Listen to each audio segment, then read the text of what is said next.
friends and artists, Mrs. Gordon here. So happy to see you. Wrapping up our last week of virtual art lessons in March, working on Impressionist artist and post-Impressionist artist.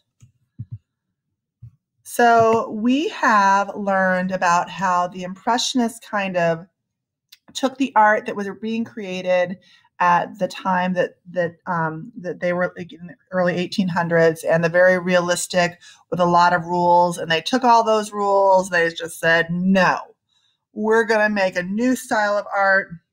We're going to focus on being very trying to create the feeling of being there. We're going to paint outside. We're going to use color. It doesn't have to be as neat. We're going to go outside of the line, so to speak. And that's what came about with the Impressionist artist. And we took a look at the artist, Mr. Claude Monet, and his water lilies at Giverny. We saw how he blended all different kinds of colors, how he painted quickly, but really tried to give us the feeling of being there. We painted we colored messy water lilies with Mr. Claude Monet. Or we did messy skylines, cityscapes with Mr. Claude Monet. Then we took a look at the Art of Mary Cassatt and how she always tried to put ourselves right there, that the portraits that she did of women and children were not, position portraits where everything had to look perfect. Again, they wanted to feel the realness of the moment. They wanted to feel the wind blowing through that sail, that squirmy baby on her lap, and she nailed it, right? And then we either created hats inspired by Mary Cassatt or teacups inspired by Mary Cassatt.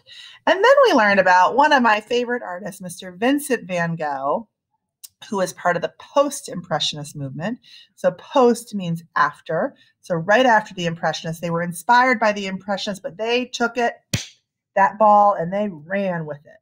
And they just tried to make their art like more colorful and more visible brushstrokes and really emphasizing the geometric shapes and things, right?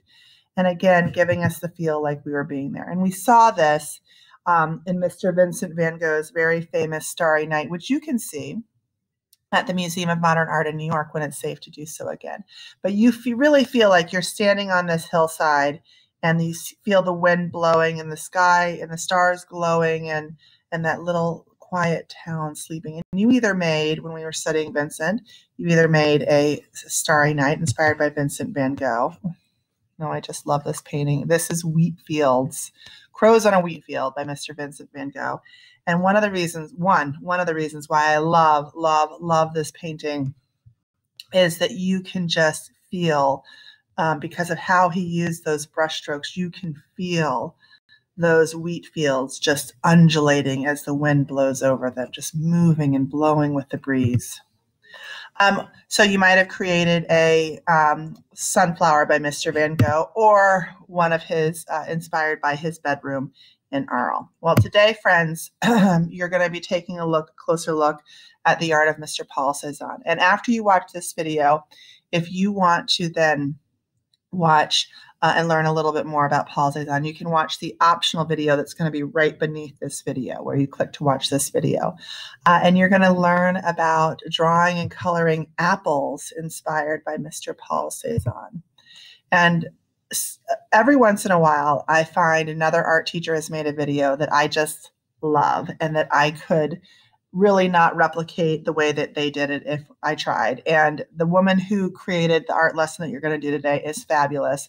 And she makes it really easy for you to understand how to draw apples, how to color in apples realistically so that you can use, she calls them neighboring colors that are next to each other on the color wheel. So like yellow and green are neighbors on the color wheel. And she really helps you understand how to do that. You will need crayons. You will need paper. She also shows you some alternatives for using watercolors or markers for your work. So I hope you enjoy learning more about making a still life with apples inspired by Mr. Paul Cezanne. I can't wait to see what you create. And I hope you have fun. Happy art making, friends.